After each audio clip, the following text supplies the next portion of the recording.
down. Your thoughts as you saw that phenomenon unfold, and how do Democrats woo those voters back? I'll chalk this up to two factors.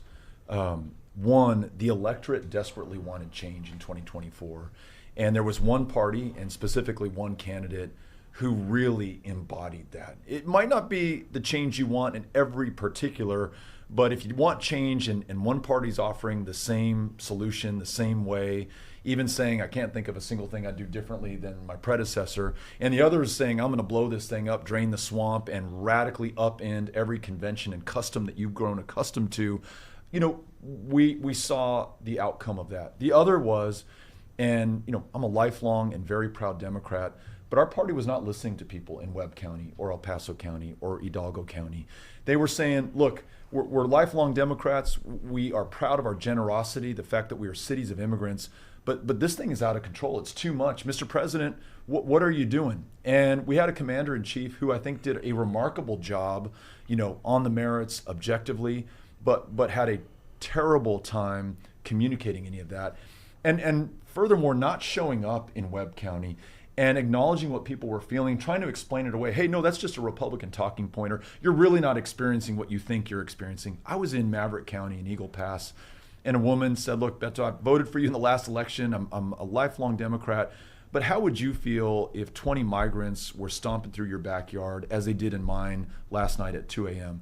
I've got 3 kids at home. I wouldn't like that at all. She wants a solution. She wants action. So Democrats have to show, they can't just say that they're going to fight for people. They do that by listening to people. And then when they're in positions of power, they have to deliver for people. And until we do that, we're going to continue to lose these counties. The other side is, the opportunity is, if we show up for those folks, as we're trying to do right now, fight right alongside them, listen and learn from them, then we have a chance of winning them back. One of the other things I wanted to talk to you about is something that happens in both parties. It's called the excommunication factor, where moderates in either party are excommunicated as not being zealous enough on some of the issues. One of the examples I have is a guy Senator, now Mayor John Whitmire, who's done an extraordinary job over the first 16 months of his mayorship here in Houston, and yet he is shunned by some in the Democratic Party as not progressive enough. Of course the Republicans do it too, and they push people out as not pure thinkers or not radical enough.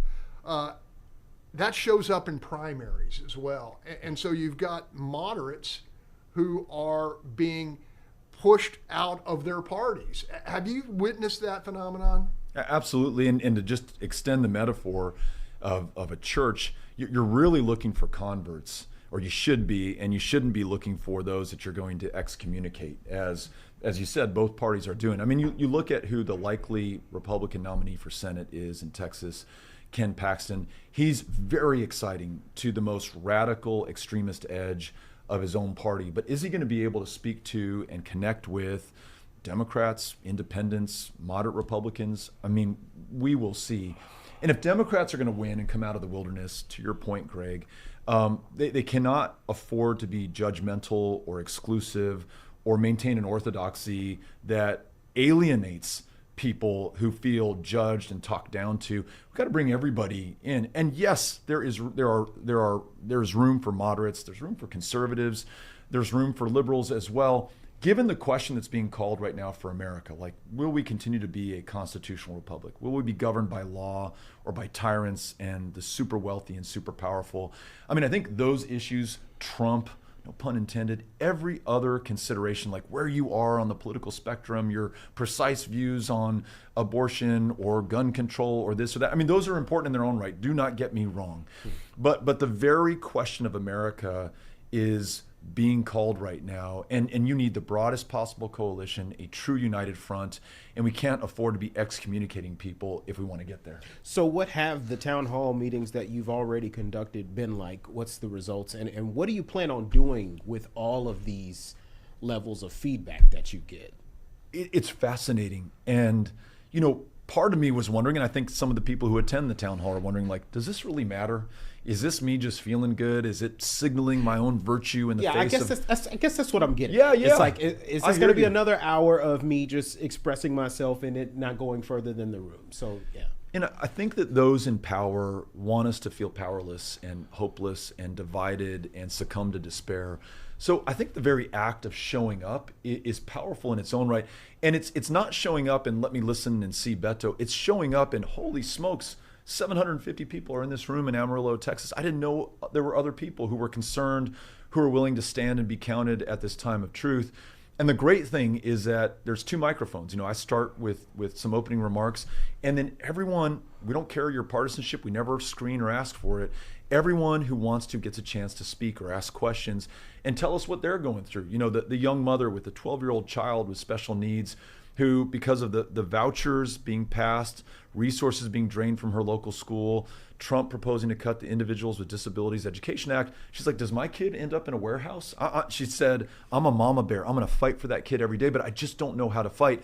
750 people in that room are listening to her, and we all agreed, hey, we got to have her back. She lives in the Canyon ISD school district in the High Plains. If you can show up Monday at 7 p.m., you show up and have her back. Veterans who say, I served this country in Vietnam. I came back with PTSD. I'm already waiting 6 months to see a behavioral health specialist. Now Trump's going to cut 83,000 positions, most of them staffed by veterans at the VA. How is that going to help me? For the non-veterans in the room, they hear that man tell his story and it moves them.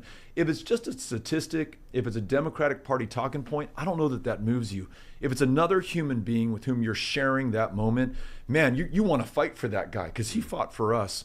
So I think there's power that comes out of that, and you'll see people volunteer. They'll sign up with us at Powered by People to register voters. They'll sign up with the food bank. They'll sign up to greet people at the VA.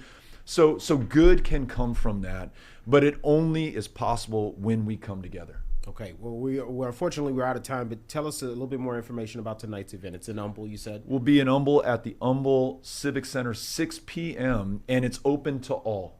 Okay. All right. And you can sign up at poweredbypeople.org. Is that right? That's right. poweredxpeople.org. Join us there. Former Congressman Beto O'Rourke, thank you so much for joining us. Greg, thank you for the great questions. I wanted to ask him more, but I'll walk him out. Put him on your 600th. Let's go have that beer. I wish he could be on my panel every week. Yeah, for sure. All right. Thank you so much. Thank you. Appreciate it. Yeah.